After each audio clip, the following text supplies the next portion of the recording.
धन्यवाद सभापति महोदय। को गले लगाते हैं। जब नाश मनुष्य पर आता है पहले विवेक मर जाता। सभापति जी, सब चंगा से सरकार की बातों को हम लोग सुना जाए उस पक्ष के तो सब ठीक है, कहीं कोई गड़बड़ी नहीं। धन प्रबंधन एक बड़ा विषय है और आपके माध्यम से सत्ता पक्ष से कहना चाहता हूं, बहुत कम समय, केवल एक उदाहरण देकर बात खत्म करूं।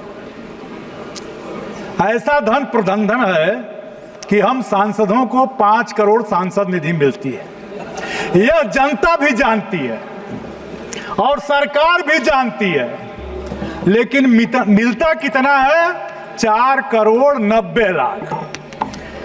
और जब वो जिले पर आप धन लिखेंगे तो 2% स्टेशनरी चार्ज कटेगा और 18% जीएसटी कटेगा, तो मिलेगा आपको 3 करोड़ 90 लाख का ही बमुश्किल काम करा सकते हैं।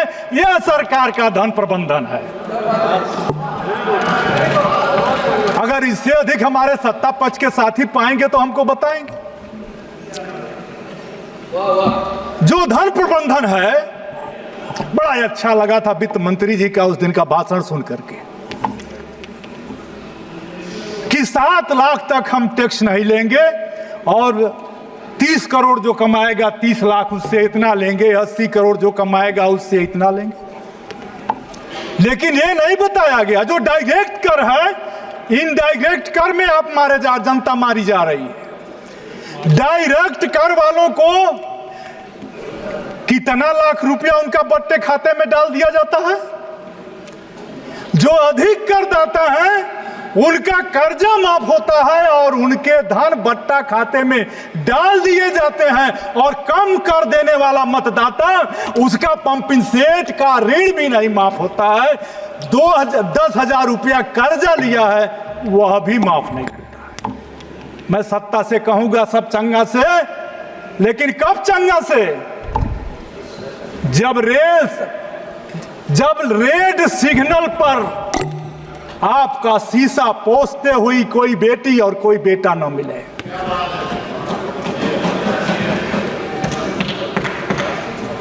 जब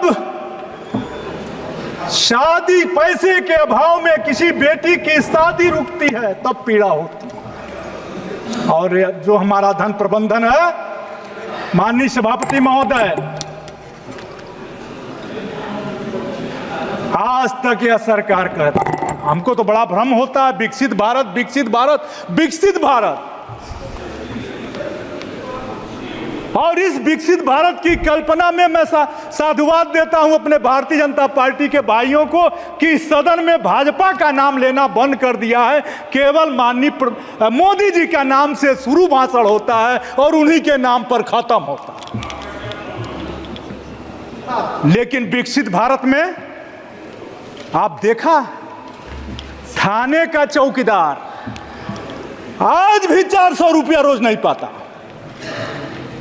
गरीबों की सेवा करने के लिए आंगनबाड़ी कार्यकर्त्री, रोजगार सेवक, सहायिका,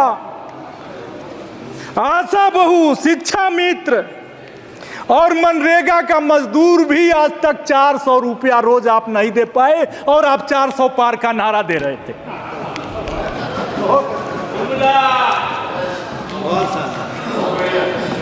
आपने बड़ा शौचालय बनाया, इतना शौचालय बनाया कि कितने का? 12,000 का। अरे जाइए 5 स्टार होटल में एक कमरे का भाड़ा 12,000 है। लाख में मैं भाई लाख वाले में नहीं गया मैं। हाँ, ये जरूर है कि आप जल नल से पानी दे रहे हैं फ्री में तो छाती पीटा जा रहा है, लेकिन यह भी तो देखें कि 1,000 रुपया 1 लीटर पानी और 50 रुपये में 1 लीटर दूध मिल रहा। मैं आपसे अदब और तमीज से कहना चाहता हूं माननीय सभापति महोदय, टैक्स टैक्स, इनडायरेक्ट टैक्स किस तरह से आता है? सभी सांसद हमारे बैठे हैं, और सरकार के लोग भी अगर बड़ी गाड़ियों से न जा रहे हों तो हर शहरों में लेबर बाजार लग रहा, और वहां 400, 500, 1000 लेबर। और कोरोना के बाद जो आपने की व्यवस्थाओं से हजारों किलोमीटर लोग पैदल चले। ट्रेन हमारी थी लेकिन लोगों को पैदल चलना पड़ा, मरे, सारे रोजगार बंद हुए। और वह लोग जो लेबर हैं वो काम के अभाव में इतने महंगे सीमेंट, छड़, मालिक घर बनाना बंद कर दिए। और ज्यों ही वो भी जाते हैं, जान लेना शाम को शराब पर आप सबसे अधिक टैक्स लेते हो, और वो लेबर भी शराब पीकर आपको टैक्स देता है और कर प्रबंधन में, धन प्रबंधन में आपकी मदद करता है। लेकिन आपने उसके बच्चे के पढ़ने के जब इंतजाम का समय आया तो उस पर आप जीएसटी लगाते हो कॉपी और किताब में। इन्वेस्ट की बात होती है, मैं समय नहीं लूंगा, मेरे दल के दूसरे साथी को बोलना होगा। इन्वेस्ट के नाम पर उत्तर प्रदेश में जब से सरकार बनी है, करीब 7 बरस से, रोज इन्वेस्टर बुलाए जाते हैं कि आएंगे, इन्वेस्ट करेंगे और हमारा विकास होगा, हमारा धन बढ़ेगा। लेकिन इन्वेस्ट पर कितने करोड़ रुपया खर्चा हुए? जितने करोड़ रुपया खर्चा हुए उतने का भी निवेश हमारे प्रदेश में नहीं हुआ। आप निवेश ठीक करेंगे नहीं, आप उधार देंगे, उधार लेंगे नहीं, आप अगली बाजार को देखेंगे नहीं। आपने माल संस्कृति ला दी। आप भूल गए कि छोटा व्यापारी 1000 रुपए में किराए की दुकान लेता है, 500 रुपया, 1000 रुपया उस दुकान का भाड़ा देता है। छोटी दुकान खोला था और आपने ऐसा बढ़ावा दे दिया कि अब नेट से मार्केटिंग हो रही है। उसको मार्केटिंग जब शुरू हो गई, लोग फोन कर दे रहे हैं, माल वालों का माल तो घर आ जा रहा है, माल वालों के किराना का सामान उनके फोन से घर आ जा रहा है, माल वालों का जूता, चप्पल, कपड़ा, सौंदर्य सामग्री केवल फोन से सब्जी तक उनके घर पहुंच जा रही है। लेकिन जो गरीब दुकानदार है, व्यापारी है, जरा उसकी दशा पूछो, अपने दुकान का भाड़ा तक नहीं दे पा रहा है, उसका किराया तक नहीं दे पा रहा।